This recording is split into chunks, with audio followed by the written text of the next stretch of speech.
¿Qué tal? ¿Cómo están? Muy buenas noches. Bienvenidos a Estado de la Nación. Hoy vamos a conversar sobre cómo está el Congreso. Vamos a platicar acerca de esto. Ya sabemos cómo estuvo la instalación de la Junta Directiva en el Congreso. Hoy hubo sesión de jefe de bloques, así es que vamos a platicar con dos distinguidos diputados al Congreso de la República.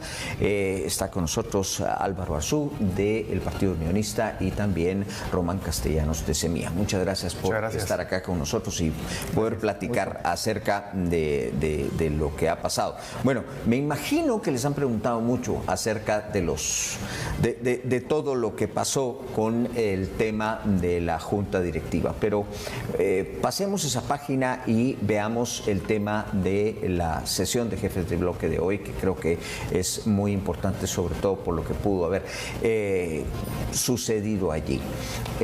Ustedes tienen, me imagino yo, ya un informe de lo que sucedió. ¿Cómo ven esa primera sesión?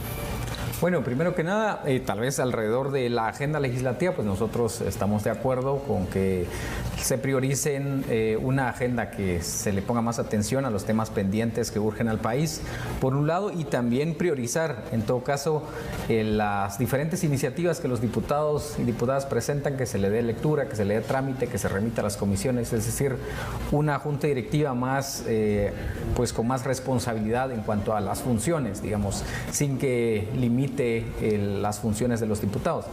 Y creo que en general, de acuerdo con eso, hubo una discusión alrededor de que si diputados de Semilla pueden estar en jefes de bloque. A nuestro juicio, pues pueden estar, no tienen funciones de jefes de bloque, obviamente, pero podrían estar presenciando la sesión, por ejemplo. ¿Ese fue el primer punto a tratar? Bueno, fue un punto que yo saqué a la mesa hoy, jefes de bloque, más que todo porque le hice la duda, el cuestionamiento al presidente del Congreso sobre en qué calidad iban a estar presentes, en este caso dos diputadas del partido Semilla, que estaban presentes en la sesión.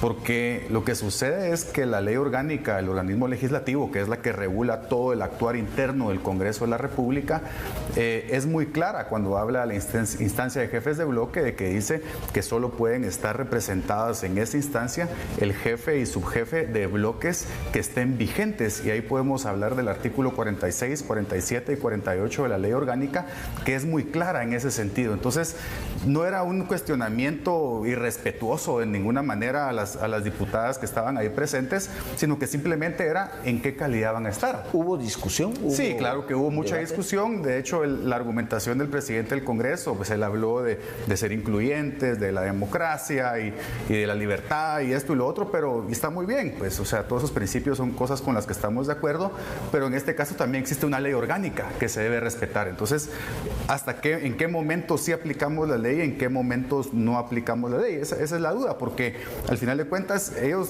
las dos diputadas reconocieron, pues, ante su silencio, que no tienen derecho a voto. Es decir, están acatando la sentencia de la Corte de Constitucionalidad, pero tampoco hay ningún artículo de la ley orgánica que diga que los diputados independientes o diputados que no son jefes o subjefes de bloque pueden participar de esa instancia con voz, con discusión, con propuesta. Es decir, porque está hecho para los jefes de bloque. De hecho, el artículo 48 dice que las sesiones de jefes de bloque tienen que llevar un acta, y que esa acta tiene que estar a disposición de todos los diputados. ¿Por qué? Porque no todos los diputados pueden estar presentes, porque si no, la instancia de jefes de bloque la deberíamos tener en el Pleno con 160 diputados y ahí discutimos el orden del día. ¿Cómo lo ven ustedes? Bueno, nosotros pues de acuerdo en que se tenga que observar la ley orgánica, y ojalá de aquí en adelante se pueda hacer. En legislaturas pasadas no necesariamente se ha visto así. Por ejemplo, en la 10ª legislatura, diputados de diferentes bloques de la 9ª legislatura anterior asistieron a alguna reunión de la jefatura de bloque, ya sea para presenciar o para exponer algún tema que les interese, que la jefatura de bloque le ponga atención. Es decir, explícitamente no está prohibido. Claro, no van en su calidad de jefes de bloque, porque en nuestro caso, pues las compañeras ni siquiera eran las que en algún momento nombramos como jefa de bloque, por ejemplo, se estaban ahí presenciando la reunión, nada más. Ahora, solo quisiera, porque es que es importante el tema.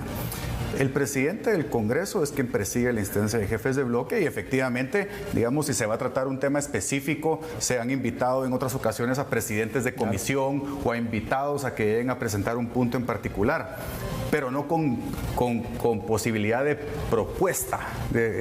A eso me refiero. Y después de que yo le pregunté al presidente en qué calidad están aquí las señoras diputadas, porque es importante aclararlo. Y es importante porque mañana, por ejemplo, en el Pleno está agendada la elección de las comisiones de trabajo que se reparten entre los diferentes bloques del Congreso. Entonces ahí la gran pregunta es, bueno, por ejemplo, Semilla va a optar o no a presidencias de comisión, según la sentencia de la Corte de Constitucionalidad. No pudieran, como no pudieron ellos integrar parte de la Junta Directiva, como no pueden integrar jefes de bloque, tampoco pudieran integrar presidencias y Junta Directiva, de hecho, de comisiones de trabajo. Entonces es un tema importante que se debe aclarar, no en detrimento de Semilla, pues no es algo en contra de ellos, simplemente hay una sentencia de la Corte de Constitucionalidad que yo he sido claro que tengo dudas del origen de toda esta situación, porque yo no creo que un juez puede decretar la suspensión de la personería jurídica de un partido, pero la CC lo ratificó, entonces tenemos que obedecer esa sentencia.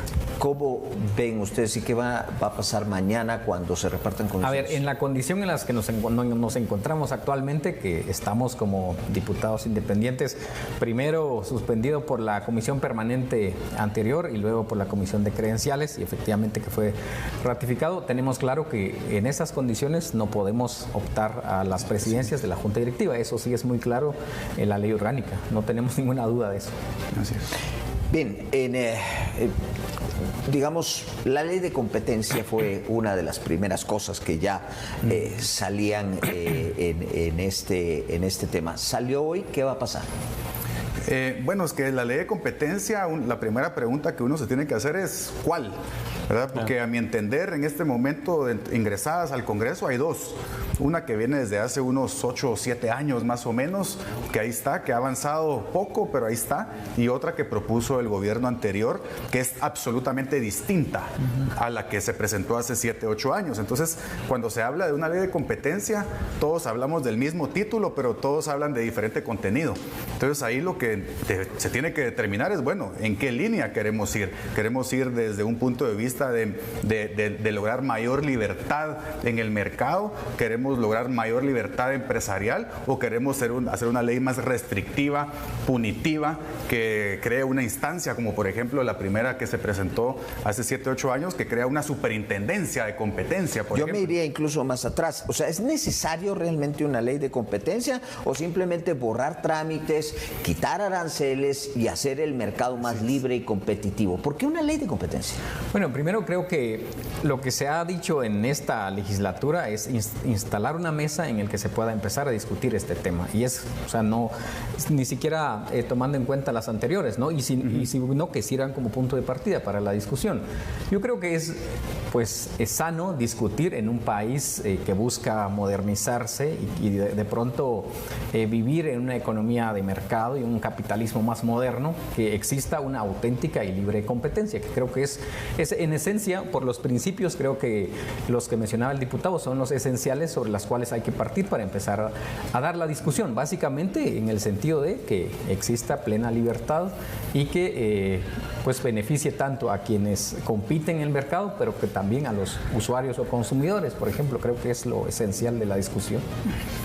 ¿Cómo lo ven ustedes? ¿Realmente una ley de competencia soluciona problemas? Yo creo que en todo caso, como bien decía, lo que tenemos que eliminar es, en todo caso, privilegios, claro. Si es que lo hay, o sea, privilegios legales, si es que los hubiera. Nosotros creemos, obviamente, en la libertad de mercado, en la libertad de emprendimiento, creemos en la posibilidad de cualquier persona de emprender un negocio y actuar libremente y vender sus productos y servicios. Me da miedo en qué línea se puede ir una posible discusión de una ley de competencia, porque obviamente, y no podemos negarlo, digamos, hoy el Congreso está manejado o liderado por una ideología que tiende a ir hacia la izquierda o extrema izquierda en algunos casos, y ese tipo de tendencia ideológica tiende a ser muy restrictiva desde el Estado hacia lo privado. Entonces, esa es una línea que me preocuparía, porque le achacamos los problemas del país al Estado, pero al mismo tiempo le pedimos que el Estado resuelva todo. Entonces, Entonces siento que es como un contrasentido. Yo estaría de acuerdo en una ley de competencia que elimine privilegios. En este sentido, cuando vemos, ya venía como una agenda que siempre se ha machacado una y otra vez, la ley de competencia. Luego viene la ley de aguas. No sé si se tocó ese famoso tema y me parece que hay como 8 o 9 proyectos de ley de aguas y nadie sabe exactamente. Más de 20. Bueno, peor. Más de 10 por lo menos. Peor, me quedo corto. Y nadie sabe exactamente qué dicen, ni qué dice uno, ni otro, ni para dónde van. Y tenemos, como en el caso de la ley de competencia, porque los primeros que van a saltar cuando si estamos estimulando la competencia y quitando privilegios, los primeros que van a saltar son los arroceros, los harineros y un montón de personas que tienen, o de grupos que tienen efectivamente cierto tipo de protección del Estado. ¿Cómo va a ser, digamos, el planteamiento de Semilla en este sentido? Yo creo que lo que había mencionado es que la relevancia de cuando empieza esta discusión es justamente instalar una mesa para que se pueda discutir alrededor de este tema, pensando en ya sea en eliminar privilegios o bien promover una auténtica competencia en el mercado. Digamos, creo que va más en ese sentido y para nosotros privilegiaríamos más eso, justamente que pues exista un auténtico libre mercado donde puedan haber libre competencia y eso creo que es el principio de la discusión, digamos, empezar a discutir y que participan todos los sectores o actores. Creo que eso es lo importante de la discusión y a partir de ahí sacar esta ley que seguramente será la síntesis de una buena discusión, de un buen debate en la sociedad y que sirva al país sobre todo. Una de las dudas, y hablando de leyes y proyectos que puedan salir ahora al camino y que definitivamente van a generar polémica, hoy había toda una polémica en las redes y yo busqué si realmente había un asidero para esto y fue la famosa ley, bueno, no sé si ese es el nombre porque además se les cambian los nombres tanto, de la salud menstrual. ¿Es cierto que ustedes estarían proponiendo una cosa como esa? No está dentro de nuestra agenda legislativa promoverla. O sea, no es parte de la agenda que tenemos en la discusión, ya lo hemos mencionado abiertamente. Puede haber una discusión alrededor de la ley de competencias, la competencia, la ley electoral o la de servicio civil. O sea, ustedes no irían por ahí, digamos. Incluso eventualmente también la discusión sobre, por ejemplo, algún mecanismo para abaratar el costo de medicamentos, por ejemplo. Esas serían las iniciativas que nosotros en este contexto estaríamos empujando. ¿Tienen una idea en este momento cómo se abaratan los medicamentos? ¿Cómo se puede hacer? Creo que generar competencias adecuadas, competencia, por ejemplo, en mercado sería uno de ellos, o bien que el mismo Estado tenga los recursos o las herramientas suficientes para poder adquirir a nivel internacional, digamos, entre otro tipo de mecanismos. Y les voy a decir por qué estoy preguntando esto, porque las verdaderas diferencias entre unos y otros se van a ver en este momento. En los problemas todos estamos de acuerdo, absolutamente. De hecho, Guatemala creo que está sobrediagnosticada en cualquier cosa, prácticamente, pero en cómo se solucionan los problemas, por ahí viene el asunto. Entonces, ¿cómo ven ustedes por dónde van a salir las cosas? Bueno, primero... Porque esa es la duda de las personas. No, por supuesto. Mire, primero entiendo que la ley esta de salud menstrual que usted mencionó, entiendo que creo que la ponente es la diputada Andrea Villagrán, si no estoy equivocado, que está hoy en la bancada, ahora está en la bancada Semilla, antes estaba en otro partido, pero entiendo que una diputada de ustedes también ha pedido mota, si no estoy mal, creo que fue la que levantó la discusión en redes sociales. Entonces, yo no he leído la iniciativa, no pudiera opinar al respecto porque honestamente no he leído, tengo entendido que no está dictaminada. Y qué bueno que Román nos aclare cuál es y cuál no es la agenda legislativa. Pero aquí tenemos que entender que en el Congreso en este momento hay un pacto oficialista que tiene una mayoría, que tuvo 115 votos para la elección de Junta Directiva, la segunda elección. Por supuesto que no creo que ese pacto sea de 115 votos, sino que muchos votaron convenientemente por el ganador, con una lógica de con el campeón hasta que pierda, pero hoy por hoy ellos tienen el control de la agenda legislativa. Obviamente, pues nosotros como bancadas de oposición, en este caso, nos tocará hacer oposición por un lado y presentar agenda también por otro lado con la intención de llegar a acuerdos, de que avance algo, porque sí tenemos muy claro que hay cosas importantes, lo que usted mencionaba de los medicamentos, medicamentos, por ejemplo. Ahí podemos tener el mismo objetivo todos, pero con diferentes recetas, que de ahí es donde se complica un poco la discusión. Queremos bajarle el precio por decreto, pero que eso sería un error, obviamente eso genera escasez, pero sí podemos bajar medicamentos hablando de impuestos, por ejemplo, o hablando de no más corrupción, que eso también afecta muchísimo el precio, o de hacer licitaciones internacionales de otra manera que genere la importación de otro tipo de medicamentos. O sea, sí se puede. La cosa es que tengamos esa discusión y nosotros estamos dispuestos a tener esa discusión en esos temas importantes. En esa particularidad de los medicamentos, como muchas otras cosas, existen, por ejemplo, compañías grandes que no tienen su base en Guatemala, realmente no les interesa Guatemala mayormente, sino que vienen y le delegan por contrato a personas que sean sus intermediarios para actuar acá. Y de esa intermediación, pues obviamente surgen todas estas cosas. ¿Cuál sería la visión entonces?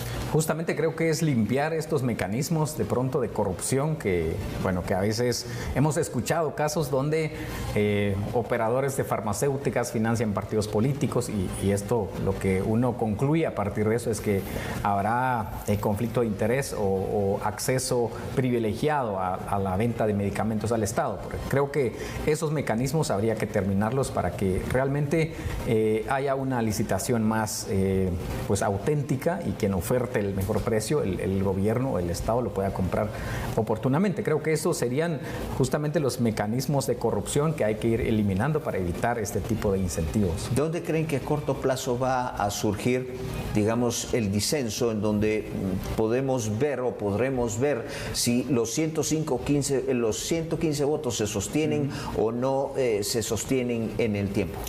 Yo pienso que una de las cosas más importantes que creo que va a suceder en las próximas semanas es que me imagino yo que el Ministerio de Finanzas van a solicitar una ampliación presupuestaria ante el Congreso, porque recordemos que tenemos el presupuesto del año pasado, porque al final de cuentas la Corte de Constitucionalidad pues suspendió el presupuesto que se había aprobado para este año. Entonces recordemos que en el presupuesto del año pasado la meta de recaudación tributaria es de 86,000 millones de quetzales, si no estoy equivocado, y en el presupuesto nuevo era de 98.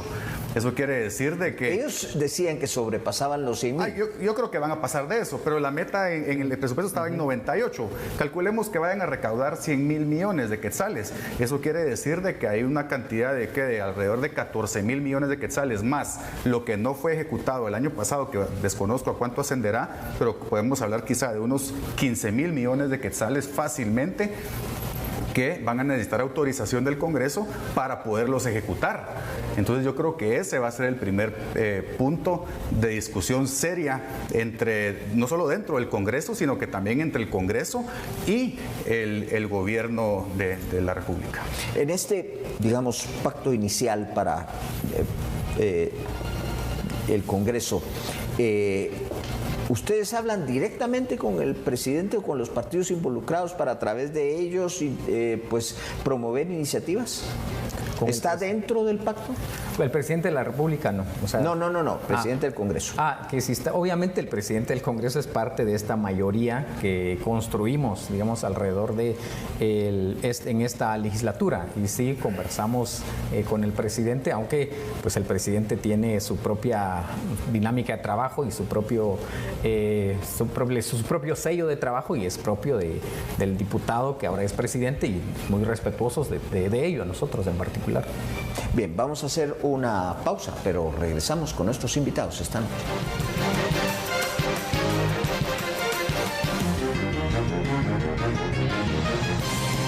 En Hechos AM te traemos toda la actualidad informativa que necesitas para empezar tu día bien informado. Además, te mantenemos al tanto del tránsito para que llegues a tiempo a tu destino. Y en los hechos del mundo, te presentamos la información de manera puntual junto al equipo de nuestras agencias de noticias. ¿Eres apasionado del deporte? Tenemos toda la información sobre tus equipos favoritos y los eventos más importantes. Y si te gusta el mundo del espectáculo, no te preocupes, también tenemos todas las novedades y las noticias de la farándula. Comienza tu día con toda la energía y la información que necesitas. Lunes a viernes en Hechos AM, a partir de las 5:45 de la mañana. Solo por TV Azteca Guate.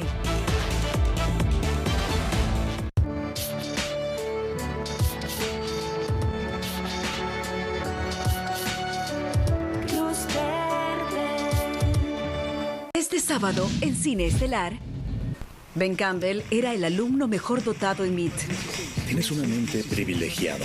Pero tenía algunos problemas que no podía resolver. Lo que me disgusta es que lo único que me impide estudiar en Harvard sea el dinero. Hasta que un día le dieron la oportunidad. ¿Y esto es un club de matemáticas? No. ¿Has estudiado el 21? ¿Está hablando de contar cartas? Como equipo, sí. ¿Dónde? Vamos a Las Vegas.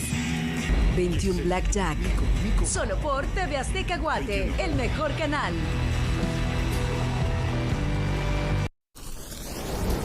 Algo grande viene a tu televisor. Próximamente.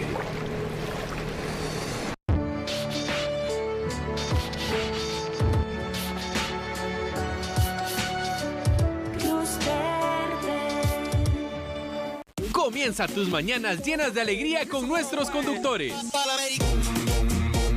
Yo quiero estar contigo. Tú quieres estar conmigo. Son 5. Durmiendo en el lugar perdido.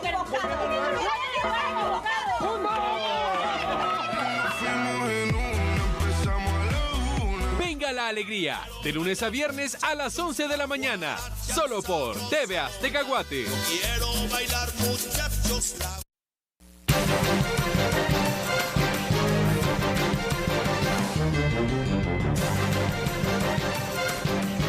Bien, seguimos platicando entonces con nuestros invitados de esta noche, los diputados Álvaro Arzú y Román Castellanos, para conversar qué es lo que va a pasar, porque todo el mundo afuera, a mí me preguntan, por ejemplo, ¿qué va a pasar ahora?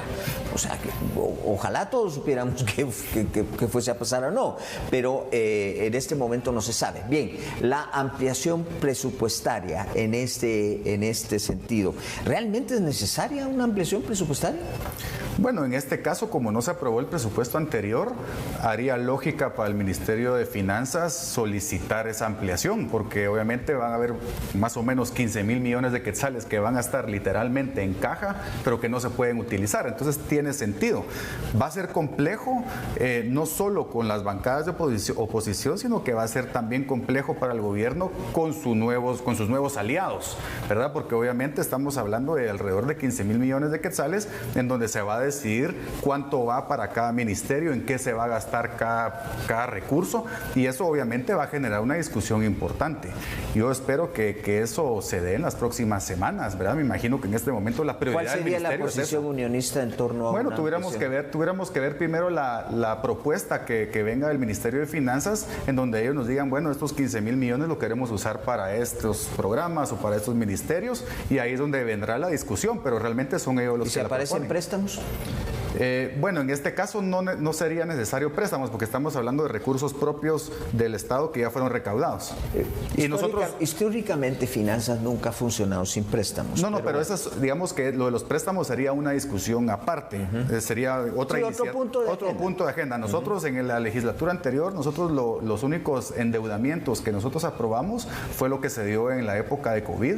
Creo que los préstamos hay que analizarlos uno por uno, porque no podemos decir todos los préstamos son buenos o todos los préstamos son malos, y va a tener que decidirse uno por uno de qué es lo que nos mandan. Cuando vemos esto de la ampliación presupuestaria, ¿ustedes la creen necesaria desde el punto de vista de SEMIGUE?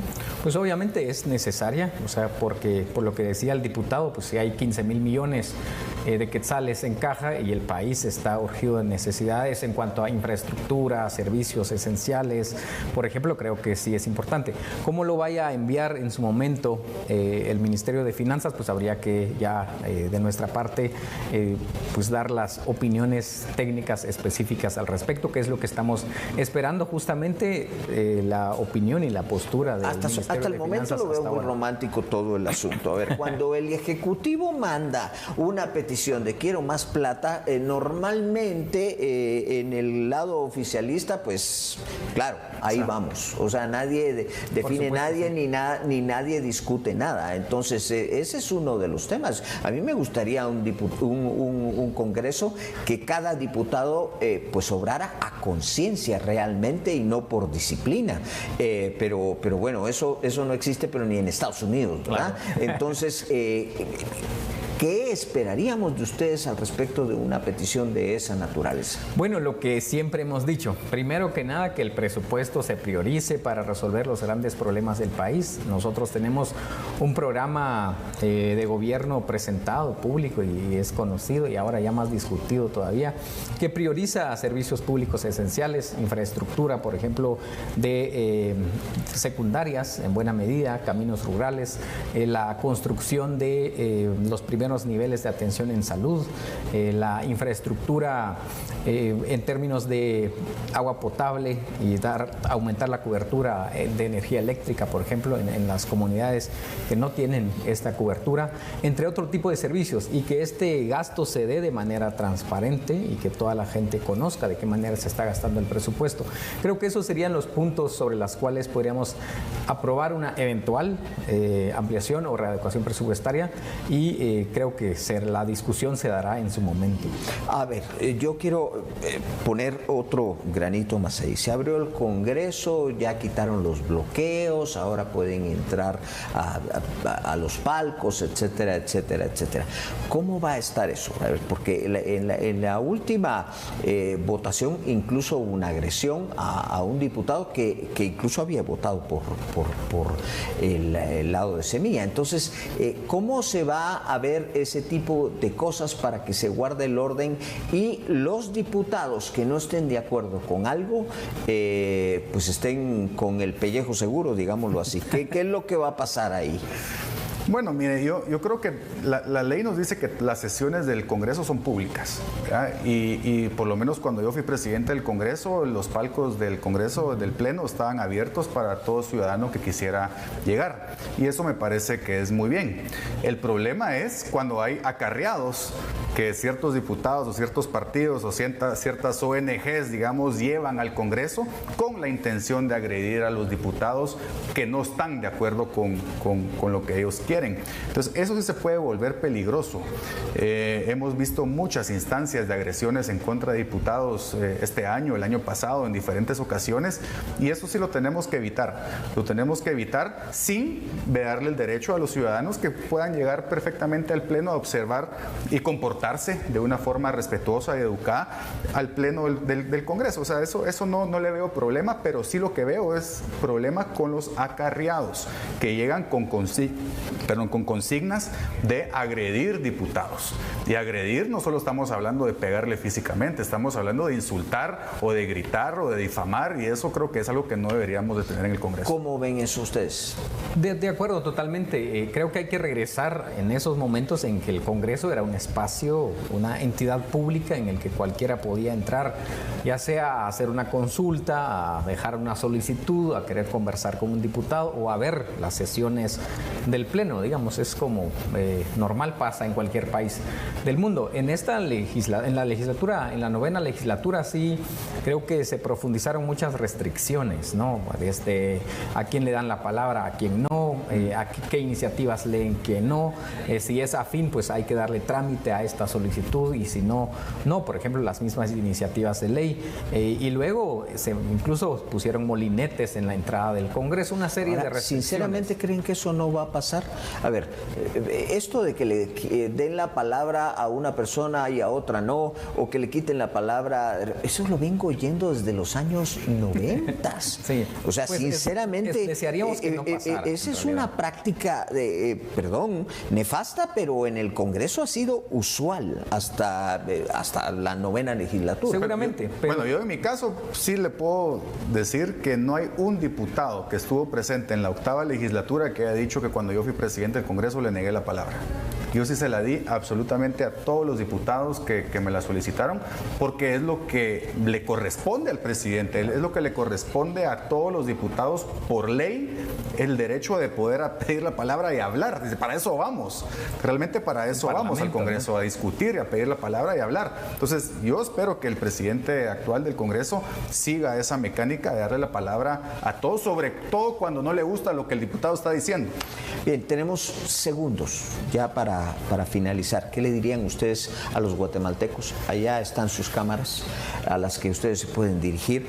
¿Qué le dirían a los guatemaltecos ustedes en cuanto a lo que va a pasar en esta 10ª legislatura? Bueno, primero que nada, que los guatemaltecos le pongan atención a todas las decisiones que toman todos los funcionarios públicos, desde las alcaldías, los ministros, el presidente, los diputados en general, porque son decisiones que conciernen, que afectan la vida de día a día de todos los guatemaltecos y guatemaltecas. Y además, la política, al final de cuentas, es una actividad en el que las decisiones que se toman en este contexto afectan el destino del país, el futuro de muchos de nosotros y nosotras, de los jóvenes sobre todo. Creo que es importante mantener viva ese juicio, esa participación, esa demanda de transparencia, de rendición de cuentas, que es lo que nos corresponde a nosotros como diputados, y bueno, y trabajar por una agenda legislativa que priorice las urgencias del país. Claro. Bueno, yo lo que les diría a los guatemaltecos es que pongan mucha atención en lo que está sucediendo en el Congreso, lo que va a estar sucediendo en los próximos meses y en los próximos años en el Congreso de la República, porque realmente el Congreso va a ser el centro de la discusión y la batalla política a nivel nacional. Ahí es donde se van a dar las grandes discusiones del futuro de nuestro país, y tenemos que saber de que hoy por hoy el Congreso efectivamente está manejado por una mayoría de diputados con una tendencia ideológica de izquierda. Así lo es. La agenda legislativa que se va a proponer desde ahí va a ser una agenda legislativa con tendencia de izquierda, pero habemos diputados que efectivamente no creemos en ese tipo de ideologías, en ese tipo de principios y de valores, y que vamos a defenderla. Lo que les pedimos a todos los guatemaltecos y a todas las bancadas es que esa discusión se dé en el marco del respeto, porque al final de cuentas vivimos en una democracia en donde todos tenemos diferentes puntos de vista, diferentes ideas, que es sano que las discutamos. Es nuestra obligación como diputados discutir esas diferencias en las ideas, pero que se tienen que hacer en el marco del respeto y la seriedad. Bien, pues muchas gracias a ambos. Les agradezco mucho el haber aceptado la invitación. Les seguiremos molestando para que vengan por acá con nosotros. A ustedes muchas gracias por haber estado con nosotros en Estado de la Nación. Tengan una excelente noche.